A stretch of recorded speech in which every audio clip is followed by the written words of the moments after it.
panettone. You know that. Yes. Piece She's of talking cake. with her hands, and I'm like, this Italian over here. Well, I thought you understood me by now. Haven't we arm wrestled enough over the years? Okay. Can you go ahead and talk for a minute? Hello, my name is Kathy Gondola. I'm with Seroptimus International of Novato. Perfect. Okay. All right. We are rolling, so All right, you can do the 1, 2, 5, okay? Hello, and welcome to Women in Money podcast, presented by Seroptimus International of Novato.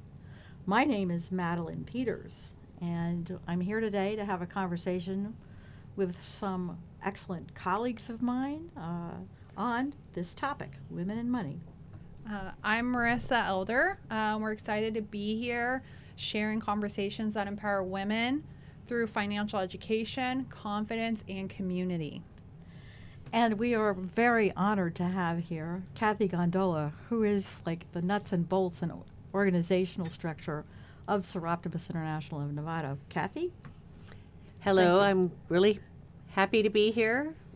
This is a topic that affects all women of all ages. Thank you. So before we dive into today's topic, tell us a little bit about yourself and the work you do or that you used to do. Well, for 42 years, I worked for a nonprofit, and I was a secretary, which I'm a secretary now. But I was raised in a household where I was not encouraged to get an education. I was just going to get married and have babies. But living in Marin County, you had to work. So, I worked for a nonprofit, made less than my husband. But we made it work. We lived within a budget.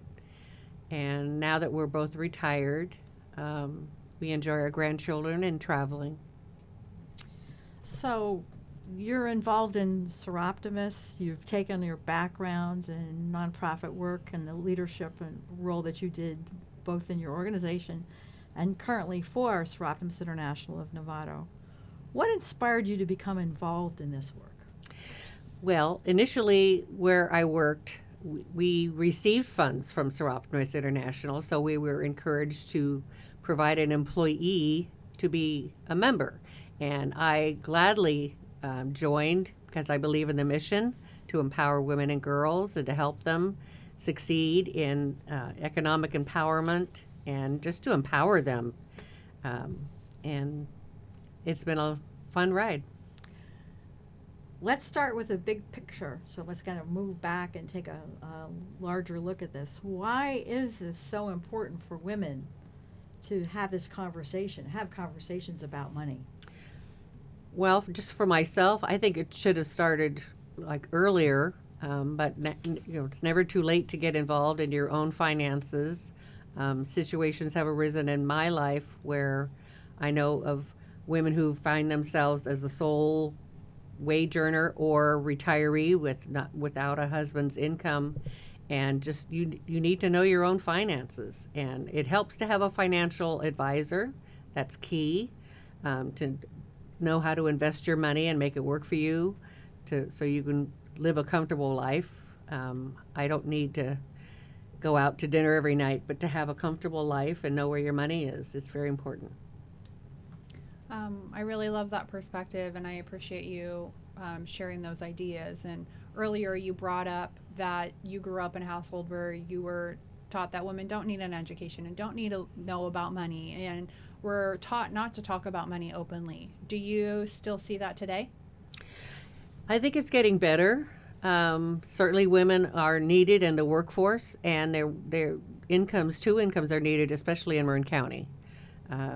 And both my daughter-in-law and my daughter work.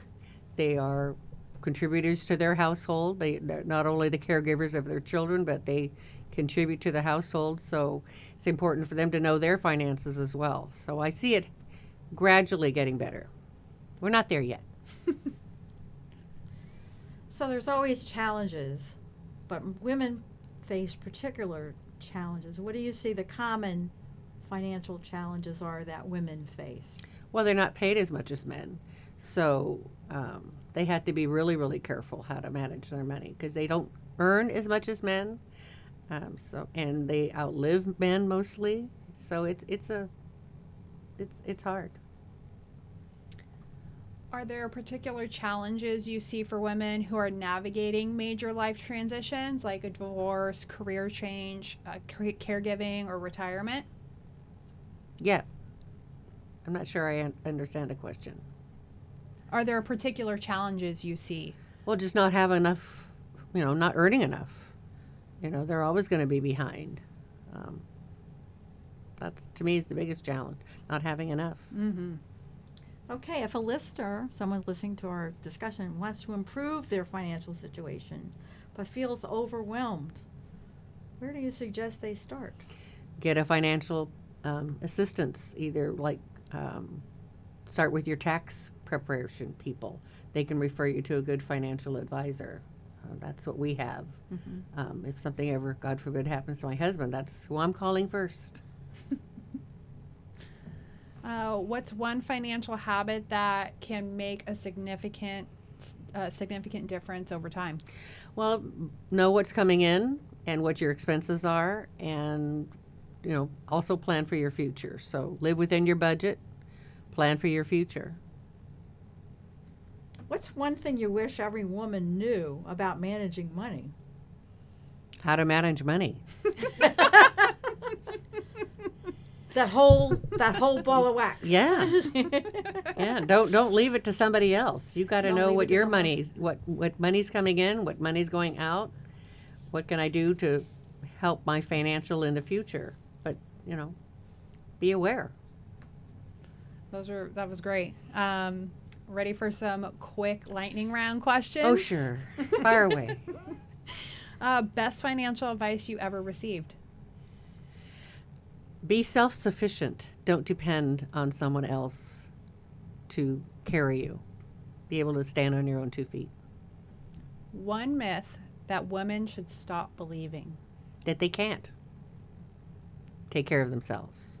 That they need someone else to take care of them. Budgeting, saving, investing, which should come first? Budgeting, then saving, and then investing. And then a book, podcast, or resource that you would recommend? This one, of course. But there are lots of, podcasts out there. Just, lots of things on TV and books. Just educate yourself. It's all there. Just in final thoughts as we move to this stage, so before we wrap up, what's a final message you would like to leave our listeners with? Don't let anyone tell you you cannot be self-sufficient or take care of yourself. Educate yourself, empower yourself, and you'll do fine. Okay, in closing, thank you so much for joining us today. Thank you for listening to our listeners. Thank you for listening to the Women in Money podcast.